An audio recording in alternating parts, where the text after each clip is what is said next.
23rd August 1942, Stalingrad.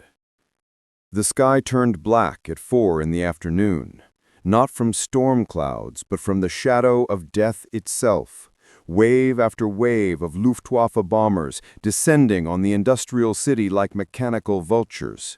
Junkers U-88s and Heinkel HE-11s screamed overhead, their bomb bays opening to rain fire on wooden houses, factories, and fleeing civilians. Within hours, 40,000 people were dead. The Volga River ran red. Entire city blocks vanished into flames so intense they created their own weather. Firestorms that sucked the oxygen from cellars where families huddled, suffocating them without a single bomb falling through the roof. By nightfall, Stalingrad was no longer a city. It was a crematorium, and the battle hadn't even begun. Before we begin, don't forget to subscribe for more untold stories from the Second World War. Where are you watching from? And could you have survived what came next? The road to Stalingrad began not in the rubble of Soviet cities, but in the mind of Adolf Hitler, sitting in his Wolf's Lair headquarters deep in the forests of East Prussia. By the summer of 1942, Operation Barbarossa, the massive invasion of the Soviet Union launched a year earlier, had stalled in the frozen mud outside Moscow. The blitzkrieg that had swept through Poland and France in weeks had ground to a bloody halt against Russian winter and Soviet resolve. Hitler needed a new strategy. He needed oil, and he needed to break Stalin's will. The answer lay in the south. The Caucasus oil fields near Baku supplied nearly 90% of the Soviet Union's fuel. Without it, Stalin's tanks would become monuments. His planes would rust on their airfields. The entire Red Army war machine would seize up like an engine without lubrication. But between the Wehrmacht and that oil stood one city, Stalingrad, an industrial hub sprawling along the western bank of the Volga River, producing tanks, weapons, and ammunition. More importantly, it bore the name of Hitler's ideological enemy. Taking Stalingrad would be both strategic victory and symbolic humiliation. On 23 July 1942, Hitler signed Führer Directive No. 45, splitting Army Group South into two massive forces. Army Group A would drive toward the oil fields. Army Group B, spearheaded by General Friedrich Paulus's Sixth Army, the same army that had captured 65,000 Soviet prisoners at Kharkov just months earlier, would take Stalingrad. Paulus was a meticulous planner, a former staff officer who had helped design the invasion of Poland. He commanded roughly 270,000 men, supported by hundreds of Panzer III and IV tanks, Stuka dive bombers, and the confidence of a Wehrmacht that had conquered most of Europe. What Paulus didn't know was that he was marching toward the largest tomb in military history. The Soviet defense of Stalingrad was born from desperation and fury. Stalin had already issued Order No. 227 on 28 July, not one step back. Deserters would be shot. Retreating officers would face military tribunals. Penal battalions, Strafbats, filled with political prisoners and soldiers accused of cowardice, would be sent on suicide missions to clear minefields with their own bodies. The Red Army would hold Stalingrad or die trying. There was no third option. Commanding the defense was General Vasily Chuikov, a short, stocky veteran with a face carved from granite and a temper to match. Chuikov had fought in the Russian Civil War, survived Stalin's purges, and learned brutal lessons in Finland. When he arrived in Stalingrad on 12 September, the city was already half destroyed. German forces had reached the outskirts. Smoke rose from 1,000 fires. Civilians dug trenches with their bare hands. Women and children hauled ammunition boxes through streets littered with corpses. Chuikov surveyed the ruins and made a decision that would define the entire battle. He would turn Stalingrad into a meat grinder. The Germans excelled at open warfare, where their tanks and dive bombers could maneuver freely. But in close quarters urban combat, house to house, room to room, cellar to cellar, those advantages evaporated. Chuikov ordered his men to hug the Germans, stay so close that German artillery and air support couldn't be used without hitting their own troops, fight for every building, every staircase, every pile of bricks, make the enemy pay in blood for every meter. The Soviet 62nd Army, Chuikov's command, consisted of battered divisions that had been retreating for months. They were outnumbered, outgunned, and exhausted. But they had something the Germans didn't: nowhere left to run. Behind them was the Volga River. Beyond that, the endless steppe, and the knowledge that if Stalingrad fell, the war might be lost. Reinforcements, ammunition, and food had to be ferried across the river under constant German bombardment. Supply boats arrived at night, their crews navigating by the glow of burning buildings, dodging shell fire and Stuka attacks. Many boats never made it. The river bottom became a graveyard of sunken barges and drowned men. The first German assault into the city center came on 13th September. Paulus threw 3 divisions, roughly 50,000 men, at the industrial heart of Stalingrad. Their objective? Mamayev Kurgan, a massive hill rising 102 meters above the city, offering a commanding view of the entire area and the Volga crossings. Whoever controlled the Kurgan controlled Stalingrad. The fighting was immediate and savage. German infantry advanced behind a wall of Panzer tanks, their tracks crushing rubble, their cannons blasting apart factory walls. Soviet defenders fired from shattered windows, from sewers, from behind mounds of corpses. Buildings changed hands 5, 6, 7 times in a single day. A German squad would clear a floor with grenades and flamethrowers, only to be counterattacked from below by Red Army soldiers who had tunneled through basement walls. One Soviet lieutenant later recalled the sound, not just of gunfire, but of the city itself dying. The creak of collapsing steel beams, the hiss of water from burst pipes meeting molten metal, the screams of wounded men trapped under debris, calling for help that would never come. He wrote in a letter to his wife, "We no longer fight for victory. We fight to survive the next 5 minutes." Mamayev Kurgan became a hell beyond description. The hill changed hands 14 times in 6 days. German artillery pounded it so relentlessly that the earth itself seemed to move, churned into a moonscape of craters and exposed bones from an old cemetery.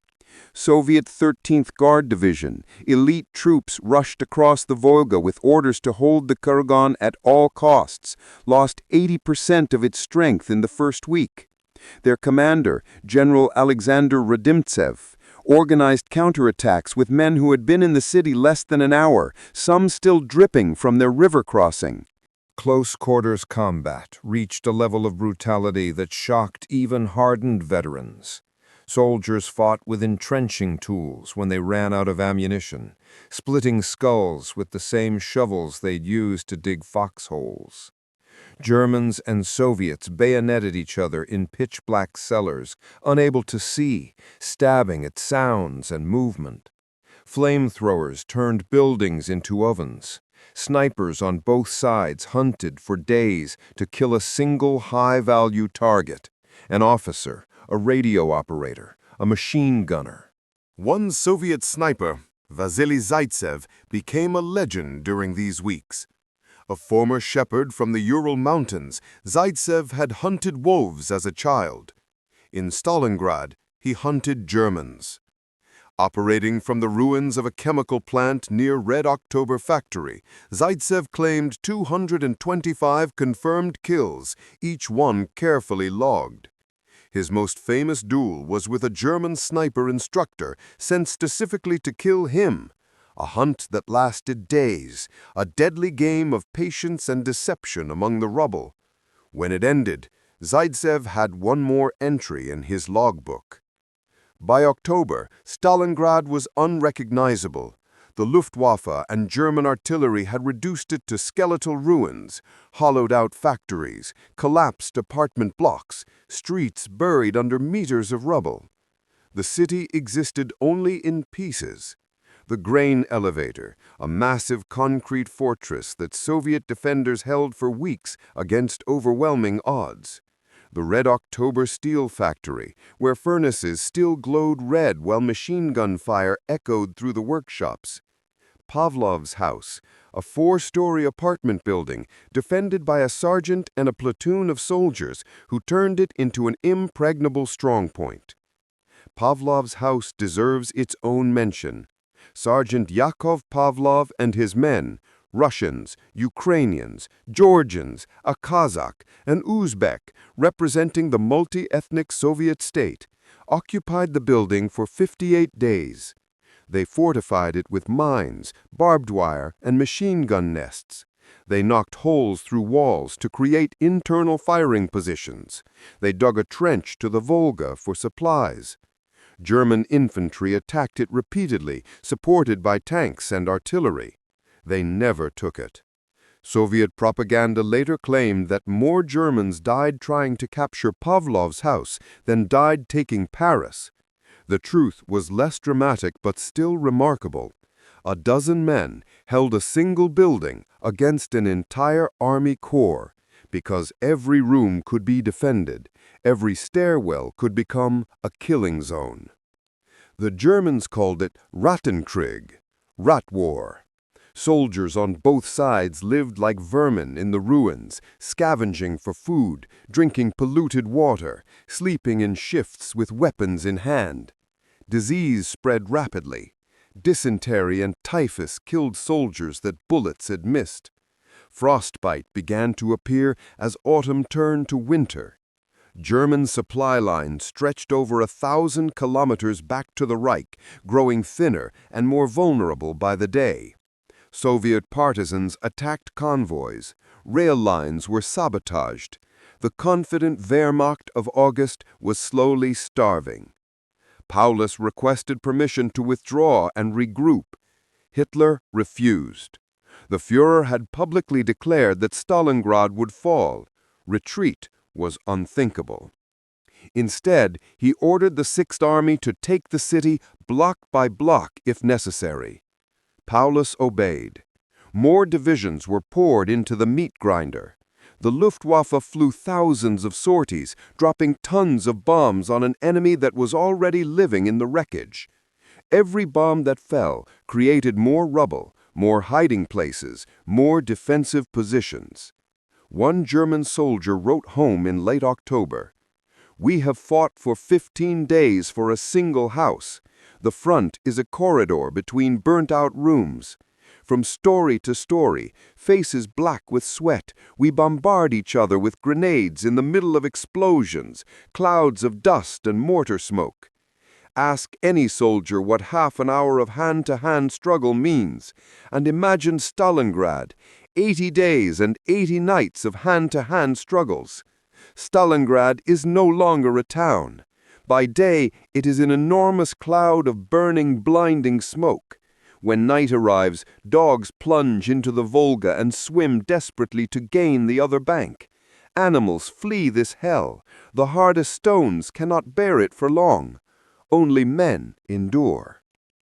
While Paulus hurled his army into the city's ruins, Soviet commanders hundreds of kilometers away were planning the unthinkable.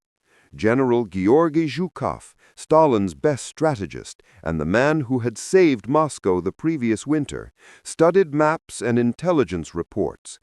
He saw what German commanders, obsessed with the street fighting, had missed. The Sixth Army's flanks were exposed. Stretching north and south of Stalingrad, holding hundreds of kilometers of front line, were not elite German troops, but allied Romanian, Hungarian, and Italian armies, less experienced, poorly equipped, and demoralized. Zhukov proposed Operation Uranus, a massive double envelopment. Soviet forces would smash through the weak Axis flanks north and south of the city, then link up behind the Sixth Army, cutting it off completely. The plan required absolute secrecy and unprecedented coordination. Over 1 million Soviet soldiers, 13,500 artillery pieces, 900 tanks, and 1,400 aircraft had to be assembled and positioned without German intelligence detecting the buildup. The Soviets used maskerovka, military deception, on a scale never before attempted. Troop movements happened only at night. Radio silence was enforced. Dummy tank formations were created in the north to suggest an attack on Moscow. Real forces moved south under cover of darkness and camouflage netting. Partisans sabotaged German reconnaissance flights. By mid-November, the trap was set. On 19th November 1942, at 7:20 a.m., the temperature dropped to -18 degrees Celsius. Snow fell in thick curtains across the frozen steppe. And then the sky erupted. Over 3,500 Soviet guns and Katyusha rocket launchers opened fire simultaneously along an 80-kilometer front north of Stalingrad. The bombardment lasted 80 minutes, a rolling thunder that shattered Romanian defensive positions, destroyed communication lines, and sent thousands of soldiers fleeing in panic. At 8:50 a.m., Soviet tanks emerged from the snow. T-31s and KV-1s, superior in armor and mobility to most German tanks, crashed through the shattered Romanian lines. Romanian infantry, equipped with outdated anti-tank rifles that couldn't penetrate Soviet armor, broke and ran. By the end of the first day, the northern front had collapsed. Soviet mobile units raced southwest, covering dozens of kilometers, bypassing strong points, driving deep into the German rear. The next day, 20th November, the same nightmare repeated in the south. Another massive artillery barrage, another armored thrust, this time through Romanian positions south of Stalingrad. German reserves rushed to plug the gaps, but there weren't enough of them, and they were too late. Soviet spearheads drove northwest. On 23rd November, the pincers closed. Soviet forces from north and south met near the town of Kalach on the Don River, 40 kilometers west of Stalingrad. The trap snapped shut. The entire German Sixth Army, over 290,000 men, was encircled. Inside the pocket, the Sixth Army's situation went from difficult to desperate overnight. Paulus had enough supplies for perhaps 2 weeks if rationing was strict. The Luftwaffe promised to airlift 500 tons of supplies daily, minimum needed to sustain the trapped army. Reich Marshal Hermann Göring personally assured Hitler it could be done. It was a lie, a catastrophic, delusional lie. The Luftwaffe had neither the aircraft, nor the airfields, nor the fuel, nor the weather conditions to deliver anything close to 500 tons daily. Soviet fighters patrolled the skies. Anti-aircraft batteries ringed the pocket. Winter storms grounded planes for days at a time. Transport aircraft, U-52s and HE-110s hastily converted to cargo duty, were shot down in droves. On good days, the airlift delivered 100 tons. On most days, less than 50. Soldiers' rations were cut in half, then cut again. Horses were slaughtered for meat. Soldiers boiled leather belts to make soup. By December, the cold was killing as efficiently as bullets. Temperatures plunged to -30 degrees Celsius. German soldiers, equipped for a summer campaign, froze in their threadbare uniforms. Frostbite rotted fingers and toes. Wounded men died not from their injuries, but from hypothermia in unheated field hospitals. Fuel was so scarce that tanks couldn't run their engines to keep warm. Mechanics had to light fires under engine blocks just to get them started, a process that took hours and advertised their position to Soviet artillery. Food became an obsession. Men scraped frost from walls to drink. They ate grass, tree bark, sawdust mixed with flour. Dysentery swept through the ranks. Soldiers too weak to lift their rifles sat in frozen foxholes and waited to die. Letters home, when paper and pencil could be found, spoke of hunger, cold, and the certainty of death. One soldier wrote, "We are in God's forgotten corner. Our bread ration is 100 grams. The horses have been eaten. I would eat a cat if I could find one." Outside the pocket, the Red Army tightened the noose. Soviet artillery pounded German positions relentlessly. Infantry probed for weak points, attacking at night, overrunning isolated strong points. Slowly, methodically, the pocket shrank. The airfield at Pitomnik, the main supply drop zone, fell to Soviet forces on 16th January. The last remaining airfield, Gumrak, was captured on 22nd January. Now even the trickle of supplies stopped. The Sixth Army was cut off completely. Inside Stalingrad, Choikov's 62nd Army, clinging to a few hundred meters of riverbank, finally received reinforcements and supplies. Soviet forces began pushing back. Buildings that had been fought over for months were recaptured in days. German soldiers, starving and exhausted, surrendered in growing numbers. Others fought on, not from hope, but from the knowledge that Soviet captivity offered little better than death in battle. On 31st January 1943, Friedrich Paulus sat in the basement of the Univermag department store, the Sixth Army's final headquarters. Outside, Soviet tanks were advancing through the rubble. Inside, the air was thick with smoke and defeat. Paulus had just received a message from Hitler. He had been promoted to field marshal. The implication was clear. No German field marshal had ever surrendered. Hitler expected Paulus to commit suicide. Paulus chose differently. At 7:35 a.m., he surrendered his southern pocket to Soviet forces. 2 days later, the northern pocket surrendered as well. The Battle of Stalingrad was over. The cost was apocalyptic. Of the 290,000 Germans encircled, approximately 91,000 surrendered. Roughly 150,000 had died during the siege from combat, starvation, disease, and cold. Of those who surrendered, only about 6,000 would ever see Germany again. The rest died in Soviet POW camps from typhus, malnutrition, and brutal forced labor. Soviet casualties were even higher. Estimates vary, but at least 478,000 Soviet soldiers died during the battle, with over 1 million wounded. Civilian casualties in Stalingrad may have exceeded 40,000. The city itself ceased to exist as anything but rubble. Not a single building remained intact. The factories were scrap metal. The streets were mass graves. But the strategic and psychological impact was immeasurable. Stalingrad broke the myth of German invincibility. It shattered the Wehrmacht's offensive power in the east. The Sixth Army, one of Germany's finest, was annihilated. Entire divisions, regiments with proud histories, simply ceased to exist.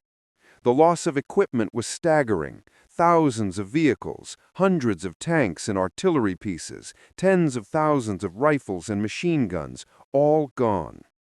For the Soviet Union, Stalingrad was the turning point. Stalin had held. The Red Army had not just survived, but counterattacked and won. Soviet factories, relocated beyond the Ural Mountains during the desperate days of 1941, were now producing tanks and planes faster than Germany. The initiative had shifted. From Stalingrad onward, the Wehrmacht would be on the defensive, retreating westward across thousands of kilometers, fighting a grinding war of attrition it could not win. Nazi Germany declared 3 days of national mourning. Goebbels' propaganda machine tried to frame Stalingrad as a heroic sacrifice, but the German people were not fooled. They had believed the newsreels, the confident predictions of victory. Now their sons, brothers, and fathers were dead or missing, swallowed by the frozen ruins of a Russian city most had never heard of before. In the decades since, Stalingrad has been studied, mythologized, and debated. Military historians point to Soviet strategic planning, German overextension, Hitler's refusal to allow retreat. Others emphasize the sheer brutality of urban combat, the grinding attrition that favored defenders. Some focus on logistics, how a modern army of hundreds of thousands can be destroyed not by superior tactics, but by lack of food, fuel, and ammunition. But beneath the analysis lies a simpler truth, spoken by the soldiers who were there. War, in the end, is not about grand strategies or ideologies. It is about men in frozen ruins, killing each other over piles of bricks.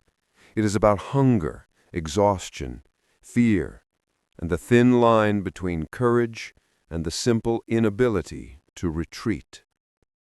Stalingrad was all of that, distilled to its purest, most terrible form. The city was eventually rebuilt, renamed Volgograd in 1961 during de-Stalinization. It became a Soviet monument to victory. Mamayev Kurgan was crowned with a massive statue, The Motherland Calls, an 85-meter figure of a woman holding a sword aloft, visible for kilometers. Beneath her, in the soil of the hill that changed hands so many times, soldiers still find bullets, shell fragments, and bones. The battle lasted 199 days. From the first Luftwaffe bombs on 23 August 1942 to the final surrender on 2 February 1943, Stalingrad consumed everything thrown at it.